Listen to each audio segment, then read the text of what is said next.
السلام علیکم ورحمۃ اللہ وبرکاتہ۔ آپ دیکھ رہے ہیں یوٹیوب چینل KMO، میں ہوں کاشف محمود۔ آج میں آپ کے سامنے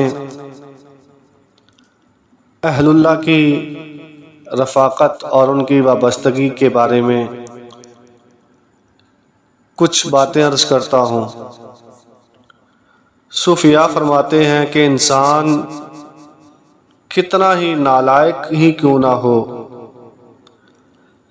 جب اللہ کے پیاروں کے دامن سے جڑا رہے تو اس کی نالائقی بھی چھپ جاتی ہے۔ جیسے کانٹا جب تک پھولوں کے دامن میں رہے گا کبھی گلشن سے باغ سے جدا نہیں ہوگا، کیونکہ پھولوں کا دامن ہی اتنا وسیع ہوتا ہے کہ کانٹوں کو اپنے اندر سمو لیتا ہے۔ اسی لیے تو حضرت مولانا رومی رحمت اللہ تعالی علیہ آپ نے ایک بہت ہی پیاری حکایت لکھی کہ ایک کانٹے دار درخت تھا، اس کے قریب سے گزرنے والے لوگ اسے کہتے کہ بچو بچو، یہ درخت کپڑے پھاڑ دے گا، یہ تمہارے جسموں کو زخمی کر دے گا، اس درخت سے بچو، دور رہو۔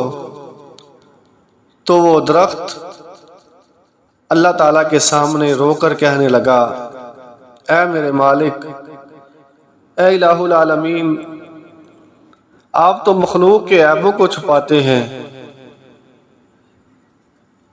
اے میرے مولا، تو ستار العیوب ہے، عیبوں کو چھپانے والا ہے، تو پھر مجھے کیوں سراپائے عیب بنا دیا؟ لوگ مجھ سے بچتے ہیں، دور رہتے ہیں۔ تو اللہ تعالیٰ نے اس کے اوپر خوبصورت پھول پیدا کر دیے۔ تو اب لوگ ان پھولوں کی خاطر درخت کے قریب بھی آتے، ان پھولوں کو پیار کرتے،